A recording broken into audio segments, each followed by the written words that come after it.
Puncture সারানো ছেলের সাথে টিচার ম্যাডাম যা করলেন তা দেখে মানবতাও কেঁদে উঠল। বন্ধুরা, এটি বিহার প্রদেশের মুজাফফরপুর জেলার একটি সত্য ঘটনা, যেখানে একটি ছোট্ট কসবার বাইরে রাস্তার ধারে টিনের ছাদ দেওয়া একটি সাধারণ দোকান ছিল। সেই দোকানে বসে থাকা এক সাধারণ যুবক পুরো এলাকায় সাইকেলওয়ালা ভাই নামে পরিচিত ছিল। তার আসল নাম ছিল প্রকাশ, বয়স প্রায় ৩৫ বছর। জামাকাপড় সবসময় ধুলো আর গ্রিজে মাখামাখি থাকত, কিন্তু মুখে এমন এক শান্তি ছিল যে কেউ তার সাথে কথা বললে হালকা অনুভব করত। সেই দোকান থেকে প্রায় ২ কিলোমিটার দূরে মেয়েদের একটি সরকারি ইন্টার কলেজ ছিল। আশেপাশের ১০-১৫টি গ্রামের মেয়েরা সেখানেই পড়তে আসত। গ্রামগুলোতে বাসের সুবিধা ছিল না, তাই বেশিরভাগ মেয়ে সাইকেল চেপেই স্কুলে যেত। প্রকাশ রোজ ভোর ৫টায় উঠত এবং স্নান সেরে ৬টার মধ্যে দোকান খুলে দিত, কারণ সে জানত ওই সময়েই মেয়েরা স্কুলের জন্য বেরোয়। কারো সাইকেলে হাওয়া কম থাকত, কারো চেন পড়ে যেত, কারো ব্রেক কাজ করত না। প্রকাশ কোনো বিরক্তি ছাড়াই সবার সাইকেল ঠিক করে দিত। টাকা চাইলে বলতো, যতটা ঠিক মনে হয় দিয়ে দিও। অনেক সময় মেয়েরা বলতো, ভাইয়া এখন টাকা নেই।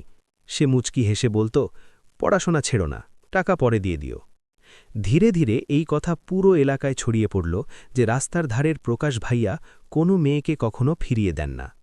একদিন খুব সকালে প্রায় ৭টার সময় এক রোগা পাতলা মেয়ে খুব পুরনো আর মরচে ধরা এক সাইকেল টেনে টেনে তার দোকানে পৌঁছল। তার পোশাক পরিষ্কার ছিল, কিন্তু খুব পুরনো। সে নিচু স্বরে বলল, ভাইয়া এই সাইকেলটা কি ঠিক হবে? প্রকাশ সাইকেলটা ভালো করে দেখল। টায়ার ফাটা, চেইন জ্যাম, প্যাডেল বাঁকা, ব্রেক ভাঙা। সে মাথা নাড়ল, অনেক খরচ হবে, নতুন একটা নিলে ভালো হতো। মেয়েটি কাঁপা হাতে ২০০ টাকা বের করে এগিয়ে দিল। আমার কাছে শুধু এইটুকুই আছে, যদি এটাও ঠিক না হয় তবে আমি স্কুলে যেতে পারব না। প্রকাশ প্রথমবার তার চোখের দিকে তাকাল। সেখানে ভয় আর অসহায়ত্ব দুটোই ছিল। সে জিজ্ঞেস করল, বাড়িতে কেউ নেই? মেয়েটির চোখ ফেটে জল এলো। মা নেই, বাবা অসুস্থ থাকেন। যদি স্কুল ছেড়ে যায় তবে আমার পড়াশোনা শেষ হয়ে যাবে। এই বলে সে কাঁদতে লাগল। তার চোখের জল দেখে প্রকাশ কিছুক্ষণ চুপ থাকল। তারপর হঠাৎ উঠে নিজের সাইকেলটা বাইরে বের করে আনল। এটা নিয়ে যাও, এটা দিয়েই স্কুলে যাও। মেয়েটি ঘাবড়ে গিয়ে বলল, মা ভাইয়া এটা তো আপনার। প্রকাশ বলল, এখন থেকে এটা তোমার, পড়াশোনা বেশি জরুরি। মেয়েটি আবার টাকা দিতে চাইল, কিন্তু সে হাত সরিয়ে নিল। টাকা রাখো, কখনো কাজে লাগবে। মেয়েটি সাইকেলটা ধরল এবং ঝুঁকে তার পা ছড়ে প্রণাম করল। প্রকাশ ঘাবড়ে গিয়ে বলল, আরে এ কি করছ? মেয়েটি শুধু বলল, ভগবান আপনাকে খুব ভালো রাখুন ভাইয়া। সেই দিনের পর থেকে সে রোজ স্কুলে যাওয়ার সময় এবং ফেরার সময় তাকে নমস্কার করত। মুখে থাকত সেই সত্যিকারের হাসি। প্রকাশের ভেতরে কিছু একটা বদলে গিয়েছিল। সে প্রথমবার অনুভব করল যে তার ছোট্ট এক সাহায্য কারো পুরো জীবন বদলে দিতে পারে। কিছুদিনের মধ্যেই আরও এক মেয়েকে সাইকেল ছাড়া পায়ে হেঁটে আসতে দেখা গেল। জিজ্ঞেস করে জানা গেল তার সাইকেল ভেঙে গেছে এবং বাড়ির লোক নতুন কিনে দেওয়ার অবস্থায় নেই। প্রকাশ ভাঙাড়ি থেকে এক পুরনো সাইকেল বের করল, ২ দিন পরিশ্রম করে সেটা ঠিক করে তাকে দিয়ে দিল। এখন এই সিলসিলা শুরু হয়ে গিয়েছিল। যেখানেই সে পুরনো বা ভাঙা সাইকেল পেত, সস্তায় কিনে আনত, ঠিক করত আর অভাবী মেয়েদের দিয়ে দিত। দোকানে সবসময় ২-৩টি অতিরিক্ত সাইকেল দাঁড়িয়ে থাকত। মেয়েরা তাকে শুধু মিস্ত্রি নয়, নিজের বড় ভাই মানতে শুরু করল। কেউ বাড়ির সমস্যা জানাত, কেউ পড়াশোনার অসুবিধে, কেউ আপোষের ঝগড়া। প্রকাশ মন দিয়ে শুনত এবং যতটা বুঝত ততটা পরামর্শ দিত। আশ্চর্যের বিষয় ছিল যে মেয়েরা তার কথা মেনেও নিত। ধীরে ধীরে তার দোকান মেয়েদের জন্য এক নিরাপদ জায়গা হয়ে উঠল। দুপুরে স্কুল ছুটি হলে অনেক মেয়ে সেখানেই কিছুক্ষণ থাকত। কেউ জল খেত, কেউ হাওয়া ভরে নিত, কেউ শুধু ২ মিনিট বসে বিশ্রাম নিত। কেউ কেউ তো নিজের বাড়ির তৈরি খাবারও তার জন্য নিয়ে আসত। প্রকাশের কোনো পরিবার ছিল না। মা বাবা অনেক আগে মারা গিয়েছিলেন, বিয়েও হয়নি। সে দোকানের পেছনে তৈরি ছোট এক ঘরে একা থাকত। মেয়েদের আনাগোনায় পার নিঃসঙ্গ জীবন পূর্ণ হতে শুরু করল।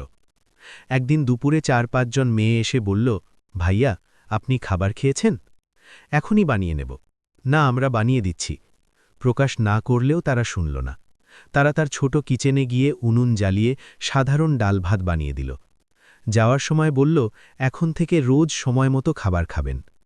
সেদিন প্রকাশ অনেকক্ষণ চুপ করে বসে থাকল। তার মনে হল সত্যি তারও কেউ আপন আছে। সময় বয়ে চলল। এখন প্রায় সব মেয়েই তাকে চিনত। রাস্তা দিয়ে যাওয়ার সময় দূর থেকে আওয়াজ দিত, ভাইয়া নমস্কার। কিছু ছোট বাচ্চারা তো হাত নাড়িয়ে হাসতে হাসতে চলে যেত। কিন্তু সবাই এই বিষয়ে খুশি ছিল না।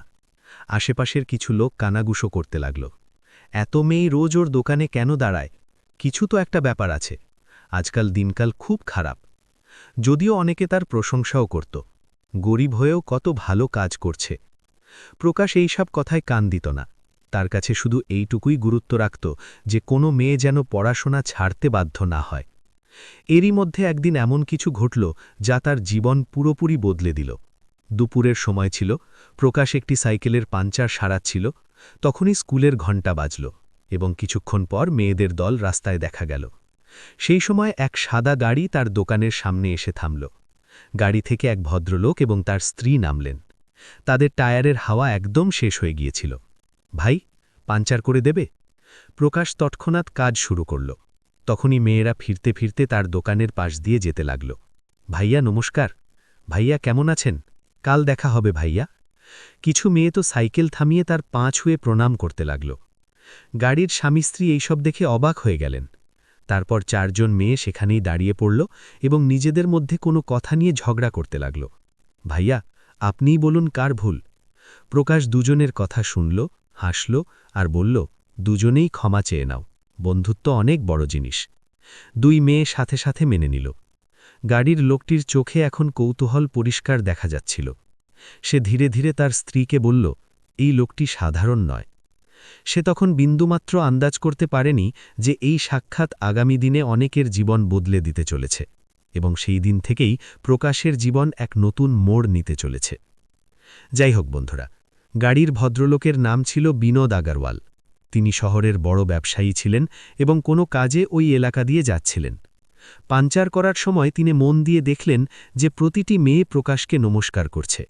কেউ কেউ তো দাঁড়িয়ে হালচাল জিজ্ঞেস করছে। তার স্ত্রীও এইসব দেখে অবাক ছিলেন। যখন টায়ার ঠিক হয়ে গেল, বিনোদবাবু টাকা দিলেন, কিন্তু যাওয়ার আগে জিজ্ঞেস করেই ফেললেন, ভাই, এই মেয়েরা তোমাকে এত সম্মান কেন দেয়? প্রকাশ হালকা হেসে বলল, কিছুই না সাহেব, ওরা পড়তে যায়, মাঝে মাঝে একটু সাহায্য করি। বিনোদবাবুর কাছে উত্তরটি যথেষ্ট মনে হল না।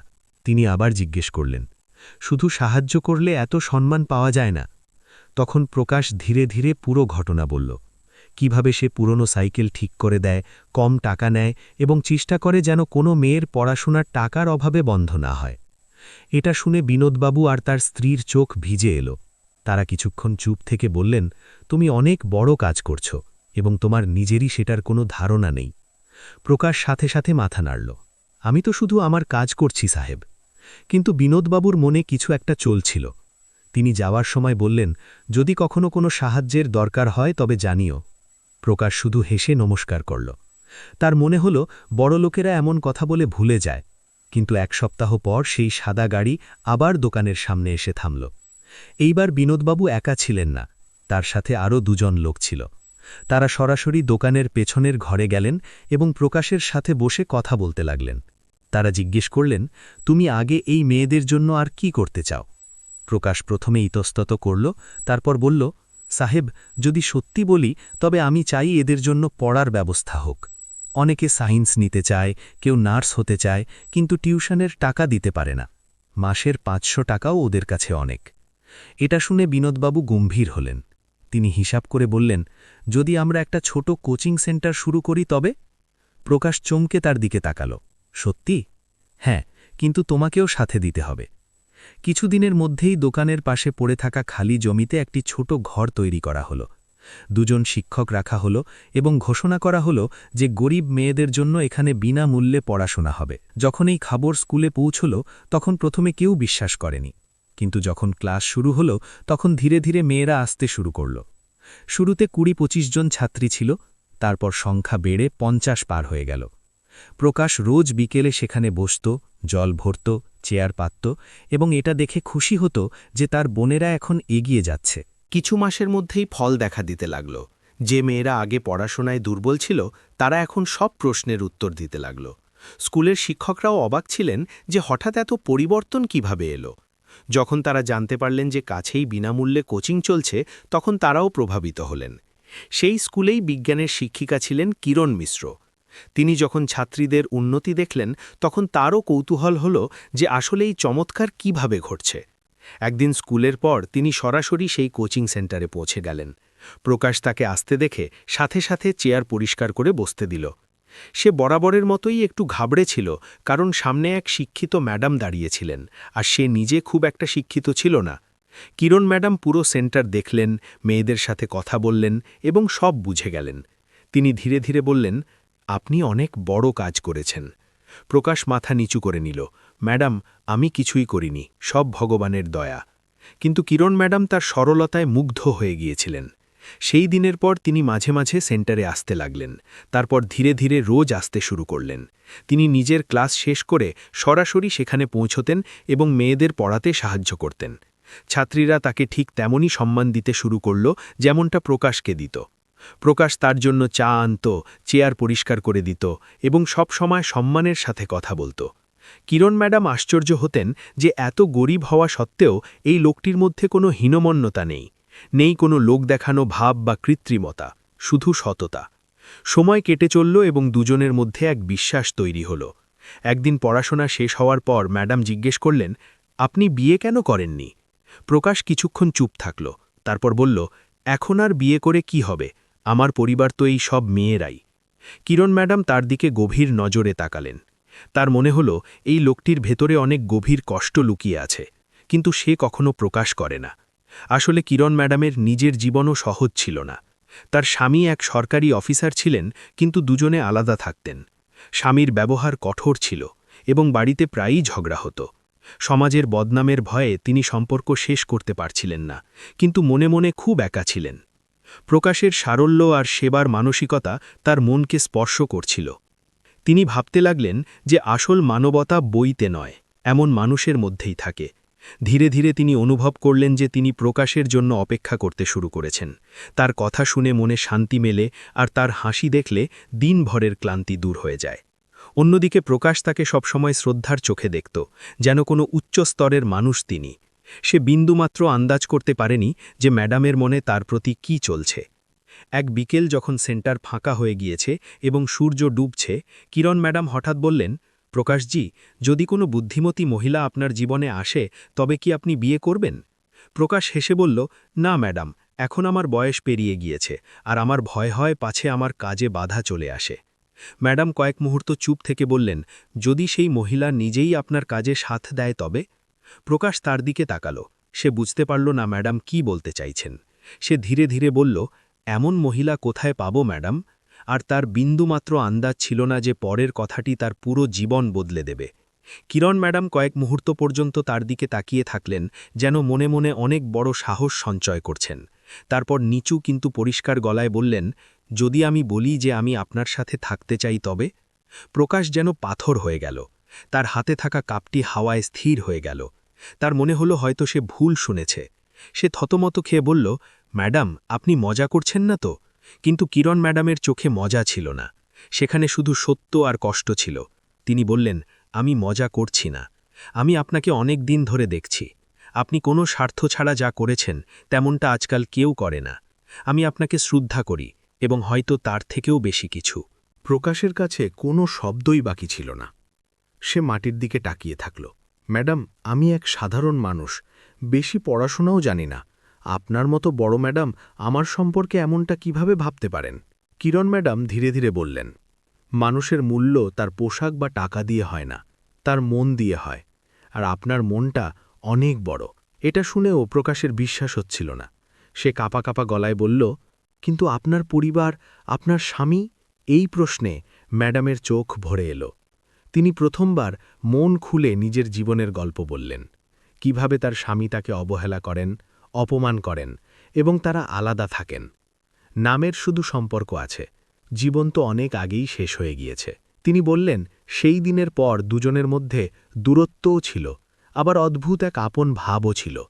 প্রকাশ তার সাথে আগের মতোই ব্যবহার করত, কিন্তু এখন তার মনে ভয় বসে গিয়েছিল যে পাছে লোকে ভুল বোঝে। ওদিকে কিরণ ম্যাডাম নিজের সিদ্ধান্তে অটল ছিলেন।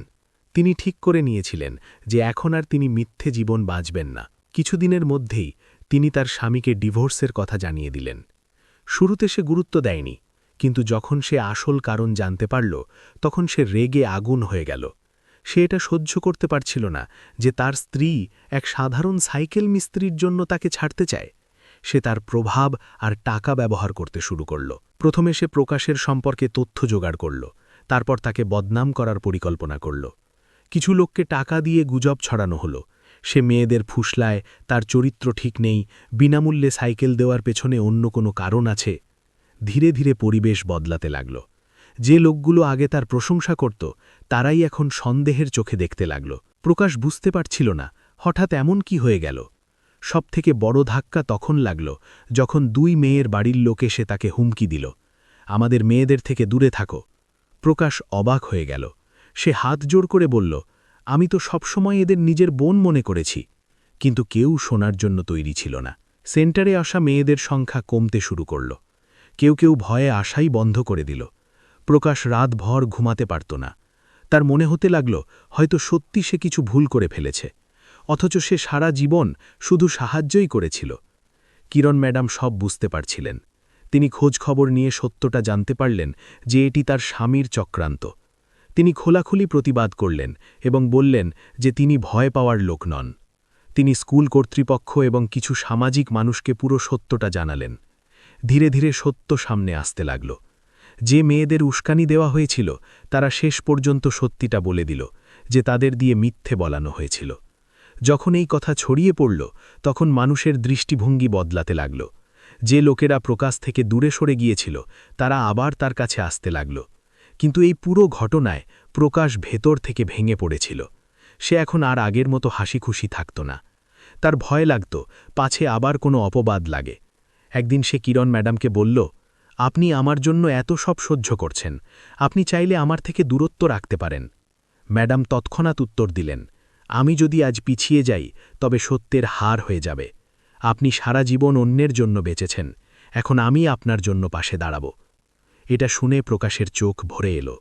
সে প্রথমবার অনুভব করল যে সত্যি কেউ তার আপন আছে, যে বিপদের সময় তাকে ছেড়ে চলে যাবে না। কিছু মাসের মধ্যে পুরো বিষয়টি শান্ত হয়ে গেল। বদনামের জায়গায় আবার সম্মান ফিরে এলো। লোকে খোলাখুলি বলতে লাগল যে প্রকাশের মতো মানুষ পাওয়া কঠিন। সেন্টার আবার ভরে উঠল। মেয়েরা আগের থেকে বেশি উৎসাহ নিয়ে পড়তে আসতে লাগল। এখন সবথেকে বড় সিদ্ধান্ত বাকি ছিল, দুজনের ভবিষ্যৎ। এক বিকেল, সেই পুরনো ঘর, সেই চেয়ার, সেই ডুবন্ত সূর্য। কিরণ ম্যাডাম শান্ত গলায় বললেন, এখন পথ পরিষ্কার, সিদ্ধান্ত আপনাকে নিতে হবে। প্রকাশ দীর্ঘশ্বাস নিল। সে জীবনে কখনো নিজের কথা ভাবেনি, সবসময় অন্যের জন্য বেঁচেছে। কিন্তু আজ প্রথমবার তার মনে হল হয়তো তারও খুশি হওয়ার অধিকার আছে। সে ধীরে ধীরে বলল, যদি সত্যি আপনি আমার সাথে চলতে চান তবে আমি কখনো আপনাকে দুঃখ দেব না। আর এটাই ছিল সেই মুহূর্ত যখন 2 নিঃসঙ্গ জীবন এক নতুন বন্ধনে বাঁধার সিদ্ধান্ত নিয়ে নিল। কিছু সময় পর খুব সাধারণভাবে তাদের বিয়ে হয়ে গেল। কোনো বড় অনুষ্ঠান নেই, হইহট্টগোল নেই, লোক দেখানো ভাব নেই, শুধু সেন্টারের মেয়েরা, কিছু কাছের মানুষ আর এক সাদাসিধে পরিবেশ। যখন প্রকাশ কিরণ ম্যাডামের গলায় মালা দিল তখন অনেক মেয়ের চোখে জল এসে গেল। তাদের মনে হচ্ছিল যেন তাদের নিজের ভাইয়ার জীবন অবশেষে খুশিতে ভরে উঠল। বিয়ের পরেও দুজনের জীবনে কোনো বদল আসল না, বরং দায়িত্ব আরও বেড়ে গেল। এখন তারা স্বামী স্ত্রী হিসেবে নয়, বরং একটি মিশনের সঙ্গী হিসেবে কাজ করতে লাগলেন। কিরণ ম্যাডাম নিজের চাকরির পাশাপাশি বিকেলে সেন্টারে পড়াতে আসতেন, আর প্রকাশ আগের মতো সমস্ত ব্যবস্থা সামলাত। বিনোদ আগরওয়ালের সাহায্যে ধীরে ধীরে সেন্টারটি বড় হল এবং একটি ছোট্ট লাইব্রেরিও তৈরি হল, যেখানে প্রতিযোগিতামূলক পরীক্ষা আর পড়াশোনার জরুরি বই রাখা হল। এখন আশেপাশের গ্রামগুলো থেকেও মেয়েরা আসতে লাগল। অনেক ছাত্রী আগে পড়াশোনা শুরু করল, কেউ চাকরির প্রস্তুতি নিল। যেই সফল হতো সবার আগে সেন্টারে এসে প্রকাশ আর ম্যাডামের আশীর্বাদ নিত। প্রকাশ সবসময় বলতো, পরিশ্রম তোমাদের, আমরা শুধু পথ দেখিয়েছি। সময়ের সাথে মানুষের চিন্তাভাবনা বদলে গেল। যারা আগে সন্দেহ করত তারাই এখন নিজের বাচ্চাদের সেখানে পাঠাতে লাগল। প্রকাশ নিজের পুরনো দোকান ছাড়ল না, সকালে পাঞ্চার সারাত, বিকেলে বাচ্চাদের মধ্যে বসত আর ঠিক আগের মতোই সাধারণ জীবনযাপন করত। বিয়ের 1 বছর পর তাদের মেয়ে হল। তখন সেন্টারে খুশির হাওয়া বয়ে গেল। প্রকাশ তাকে কোলে নিয়ে বলল, একে নিয়েও খুব পড়াতে হবে। কিরণ ম্যাডামের চোখে খুশির জল ছিল। আজও সেই সেন্টার আর লাইব্রেরি চলছে। অনেক পুরনো ছাত্রী ফিরে এসে ছোট বাচ্চাদের পড়াতে শুরু করেছে। এই জায়গাটি এখন শিক্ষার পাশাপাশি এক আশার আশ্রয়ে পরিণত হয়েছে। দুজনেরই একটিই লক্ষ্য, কোনো মেয়ে যেন দারিদ্র্যের কারণে পড়াশোনা থেকে বঞ্চিত না হয়। বন্ধুরা, এই গল্পটি থেকে শিক্ষা পাওয়া যায় যে মানুষের মহত্ব তার টাকা দিয়ে নয়, বরং তার মন দিয়ে বিচার হয়। এক সাধারণ মানুষও সৎ ইচ্ছা থাকলে অনেকের জীবন বদলে দিতে পারে, কারণ নিঃস্বার্থ সেবা কখনো বৃথা যায় না। কিন্তু এখন আপনারা বলুন, যদি প্রকাশ সেদিন নিজের সাইকেল দিতে মানা করে দিত, যদি সে লোকের কথায় ভয় পেয়ে যেত, যদি কিরণ ম্যাডাম সত্যের সাথ না দিতেন, তবে কি আজ এত মেয়ের জীবন বদলে যেতে পারত? সমাজে কি এমন মানুষের প্রয়োজন নেই যারা স্বার্থহীনভাবে অন্যের জন্য বাঁচে? নিজের মতামত কমেন্টে নিশ্চয়ই লিখবেন। আর যদি এই গল্পটি আপনাদের মন ছুঁয়ে যায়, তবে অবশ্যই জানাবেন যে আপনি প্রকাশের মতো মানুষের সম্পর্কে কি ভাবেন। এমন সব সত্য ও অনুপ্রেরণামূলক গল্পের জন্য ভিডিওটিকে লাইক করুন এবং এই গল্পটি সেই সব মানুষের কাছে পৌঁছে দিন যাদের মানবতার উপর বিশ্বাস ধরে রাখা প্রয়োজন। আবার দেখা হবে নতুন এক গল্পের সাথে।